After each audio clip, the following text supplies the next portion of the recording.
حسن اخلاق مختصب کو امر بالمعروف میں نرمی و آسانی اختیار کرنی چاہیے، اور یہ اس سلسلے میں اصل اور بنیاد کی حیثیت رکھتی ہے۔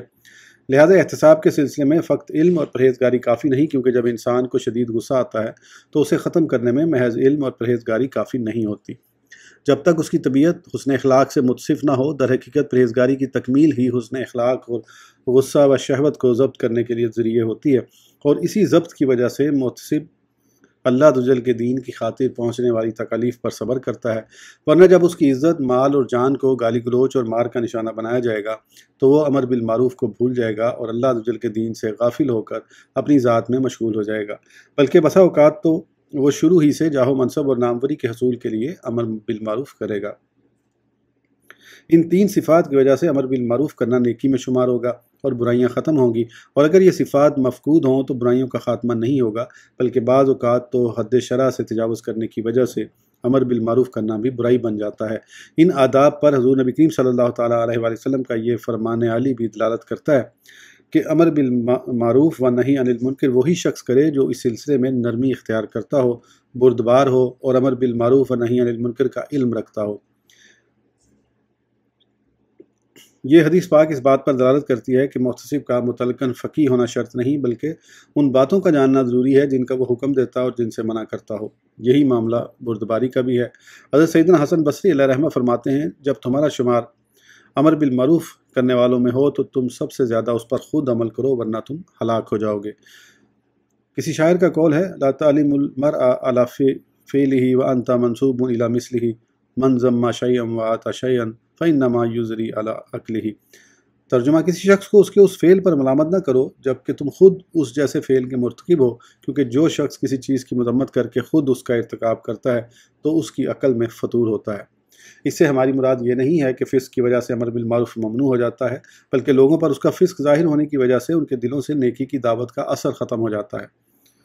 حضرت سیدنا انس بن مالک رضی اللہ عنہ فرماتے ہیں کہ ہم نے بارگاہ رسالت میں عرض کی، یا رسول اللہ صلی اللہ تعالیٰ علیہ وآلہ وسلم، کیا ہم امر بالمعروف اس وقت کریں جب ہم خود تمام نیک اعمال کو بجا لائیں، اور نہی عن المنکر تب کریں جب ہم خود مکمل طور پر ان سے اجتناب کریں؟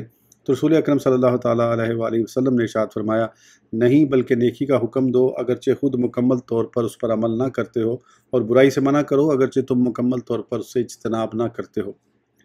ایک بزرگ نے اپنے بیٹوں کو وصیت کرتے ہوئے فرمایا، اگر تم میں سے کوئی ایک امر بالمعروف کرنا چاہے تو اپنے نفس کو صبر پر آمادہ کر لے اور اللہ عز و جل کی طرف سے ملنے والے ثواب پر بھروسہ کرے، کیونکہ جو شخص بارگاہ الہی سے ملنے والے ثواب پر بھروسہ کر لیتا ہے اسے تکلیف کا احساس نہیں ہوتا۔ اس سے معلوم ہوا کہ امر بالمعروف و نہی عن المنکر کے آداب میں سے ایک ادب اپنے نفس کو صبر پر آمادہ کرنا بھی ہے۔ اسی وجہ سے اللہ عز و جل نے صبر کو امر بالمعروف کے ساتھ ملایا ہے۔ چنانچہ اللہ عز و جل نے سیدنا لقمان رضی اللہ عنہ کا قول حکایت کرتے ہوئے ارشاد فرمایا، یا بنی اقم الصلاۃ وامر بالمعروف وانہا عن المنکر واصبر علی ما اصابک۔ سورہ لقمان۔ ترجمہ، اے میرے بیٹے، نماز برپا رکھ اور اچھی بات کا حکم دے اور بری بات سے منع کر، اور جو افتاد یعنی مصیبت تجھ پر پڑے اس پر صبر کر۔ امر بالمعروف کا ایک ادب یہ بھی ہے کہ دنیاوی تعلقات کم کرے تاکہ ان کا خوف زیادہ نہ ہو، اور مخلوق سے لالچ و طمع کو ختم کر دے تاکہ منافقت ختم ہو جائے۔ حکایت، قصاب کی اصلاح۔ منقول ہے کہ کسی بزرگ کے پاس ایک بلی تھی اور وہ ہر روز اپنے پڑوسی قصاب سے بلی کے لیے کچھ چھچڑے وغیرہ لیا کرتے تھے۔ انہوں نے قصاب میں ایک برائی دیکھی تو پہلے گھر میں داخل ہو کر بلی کو نکال باہر کیا، پھر قصاب کو برائی سے منع کیا۔ قصاب نے کہا، اب کے بعد میں تمہاری بلی کے لیے کچھ نہیں دوں گا۔ انہوں نے فرمایا، میں نے بلی کو گھر سے نکال کر تم سے طمع ختم کر کے ہی تمہیں برائی سے منع کیا ہے۔ ان کا یہ فرمان حقیقت پر مبنی ہے، جو شخص مخلوق سے طمع ختم نہیں کرے گا وہ امر بالمعروف نہیں کر سکے گا، لہذا جو اس بات کی طمع رکھے گا کہ لوگوں کے دل اس کے بارے میں صاف ہوں اور ان کی زبانوں پر اس کی تعریف جاری رہے تو اس کے لیے امر بالمعروف کرنا آسان نہیں ہوگا۔ جو تورات میں لکھا ہے وہ سچ ہے۔ حضرت سیدنا کعب الاحبار نے حضرت سیدنا ابو مسلم خولانی کو قدس سرہ سے پوچھا، تمہاری قوم میں تمہارا مقام و مرتبہ کیا ہے؟ فرمایا، اچھا ہے۔ حضرت سیدنا کعب احبار علیہ رحمہ نے فرمایا، تورات شریف تو کہتی ہے کہ بندہ جب نیکی کا حکم کرے اور برائی سے منع کرے تو قوم اسے برا جانتی ہے۔ تو حضرت سیدنا ابو مسلم خولانی کو قدس سرہ نے فرمایا، تورات کی بات سچ ہے، ابو مسلم کی نہیں۔ امر بالمعروف کے سلسلے میں نرمی کے وجوب پر وہ آیت بھی دلالت کرتی ہے جس سے مامون الرشید نے استدلال کیا تھا کہ جب اسے کسی واعظ نے نصیحت کی اور اس میں سختی برتی تو مامون نے کہا، اے شخص، نرمی اختیار کر، بے شک اللہ عز و جل نے تجھ سے بہتر کو جب مجھ سے زیادہ بدتر کی طرف بھیجا تو انہیں نرمی کا حکم دیا اور یہ ارشاد فرمایا فَقُولَا لَهُ قَوْلًا لَّيِّنًا لَعَلَّهُ يَتَذَكَّرُ أَوْ يَخْشَىٰ سورۃ طٰہٰ۔ ترجمہ: تو اس سے نرم بات کہنا اس امید پر کہ وہ دھیان کرے یا کچھ ڈرے۔ مختصب کو نرمی کے سلسلے میں انبیاء کرام علیہ السلام کی اقتداء کرنی چاہیے۔ حضور صلی اللہ علیہ وآلہ وسلم نے دل کو گناہوں سے پاک کر دیا۔ حضرت سیدنا ابو امامہ رضی اللہ عنہ روایت کرتے ہیں کہ ایک نوجوان نے بارگاہ رسالت میں حاضر ہو کر عرض کی یا رسول اللہ صلی اللہ تعالیٰ علیہ وآلہ وسلم، کیا آپ مجھے زنا کی اجازت دیتے ہیں؟ اس پر صحابہ کرام علیہم اللہ رضوان نے اسے ڈانٹا تو سرکار مدینہ صلی اللہ تعالیٰ علیہ وآلہ وسلم نے ارشاد فرمایا اسے چھوڑ دو۔ پھر اس نوجوان سے فرمایا میرے قریب ہو جاؤ۔ وہ نوجوان قریب آیا حتیٰ کہ آپ صلی اللہ تعالیٰ علیہ وآلہ وسلم کے سامنے بیٹھ گیا۔ حسن اخلاق کے پیکر محبوب رب اکبر صلی اللہ تعالیٰ علیہ وآلہ وسلم نے ارشاد فرمایا کیا تم اپنی ماں کے حق میں اس بات کو پسند کرتے ہو؟ اس نے جواب دیا اللہ عز و جل مجھے آپ پر فدا کرے نہیں۔ ارشاد فرمایا اسی طرح لوگ بھی اپنی ماؤں کے ساتھ زنا کیے جانے کو ناپسند کرتے ہیں۔ پھر استفسار فرمایا کیا تم اپنی بیٹی کے لیے یہ پسند کرتے ہو؟ جواب دیا اللہ عز و جل مجھے آپ پر فدا کرے نہیں۔ ارشاد فرمایا اسی طرح لوگ بھی اپنی بیٹیوں کے لیے یہ ناپسند کرتے ہیں۔ پھر استفسار فرمایا کیا تم اپنی بہن کے لیے یہ پسند کرتے ہو؟ حضرت سیدنا عبد الرحمن بن عوف رضی اللہ عنہ کی روایت میں یہ اضافہ ہے کہ آپ صلی اللہ تعالیٰ علیہ وآلہ وسلم نے اسی طرح پھپھی اور خالہ کا بھی ذکر کیا، اور اس نوجوان نے ہر ایک کے جواب میں یہی کہا اللہ عز و جل مجھے آپ پر فدا کرے نہیں۔ اور آپ صلی اللہ تعالیٰ علیہ وآلہ وسلم نے یہی ارشاد فرمایا اسی طرح لوگ بھی اسے ناپسند کرتے ہیں۔ اس کے بعد کا مضمون دونوں روایتوں میں یوں ہے کہ حضور صلی اللہ تعالیٰ علیہ وآلہ وسلم نے اپنا دست اقدس اس نوجوان کے سینے پر رکھ کر بارگاہ الہی میں عرض کیا اللہ عز و جل اس کے دل کو پاک فرما، اس کے گناہوں کو بخش دے اور اس کی شرمگاہ کی حفاظت فرما۔ راوی فرماتے ہیں اس کے بعد اس کے نزدیک زنا سے زیادہ ناپسندیدہ کوئی چیز نہ تھی۔ تنہائی میں سمجھانا۔ حضرت سیدنا فضیل بن عیاض رحمۃ اللہ تعالیٰ علیہ سے کہا گیا کہ حضرت سیدنا سفیان بن عیینہ رحمۃ اللہ تعالیٰ علیہ بادشاہ کے تحائف قبول فرما لیتے ہیں، فرمایا اپنے حق سے کم ہی لیتے ہیں۔ پھر آپ نے حضرت سیدنا سفیان بن عیینہ رحمۃ اللہ علیہ کو تنہائی میں لے جا کر ان کی سرزنش کی تو حضرت سیدنا سفیان بن عیینہ رحمۃ اللہ علیہ نے عرض کی اے ابو علی میں نیک لوگوں میں سے اگرچہ نہیں لیکن نیک لوگوں سے محبت تو کرتا ہوں۔ حکایت نرمی سے پیش آنے کا فائدہ۔ حضرت سیدنا حماد بن سلمہ رحمۃ اللہ تعالیٰ علیہ سے روایت ہے کہ حضرت سیدنا صلہ بن اشیم رحمۃ اللہ تعالیٰ علیہ کے پاس سے ایک شخص گزرا، اس کا تہبند ٹخنوں سے نیچے لٹک رہا تھا۔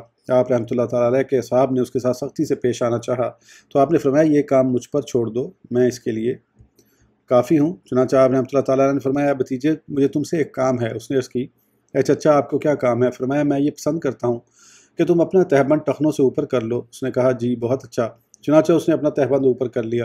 پھر آپ رحمۃ اللہ تعالیٰ نے اپنے اصحاب سے فرمایا اگر تم اس پر سختی کرتے تو وہ نہ مانتا اور تمہیں گالیاں دیتا۔ حکایت نرمی سے تنہائی میں سمجھانے کی برکت۔ حضرت سیدنا محمد بن ذکریہ غلابی علیہ رحمہ فرماتے ہیں میں ایک رات حضرت سیدنا ابن عائشہ رحمۃ اللہ تعالیٰ علیہ کے پاس حاضر ہوا۔ وہ نماز مغرب کی ادائیگی کے بعد مسجد سے نکل کر اپنے گھر کا ارادہ رکھتے تھے۔ اچانک نشے میں مدہوش ایک قریشی نوجوان آپ کے راستے میں آیا جو ایک عورت کو ہاتھ سے پکڑ کر اپنی طرف کھینچ رہا تھا۔ عورت نے مدد کے لیے پکارا تو لوگ اس نوجوان کو مارنے کے لیے جمع ہو گئے۔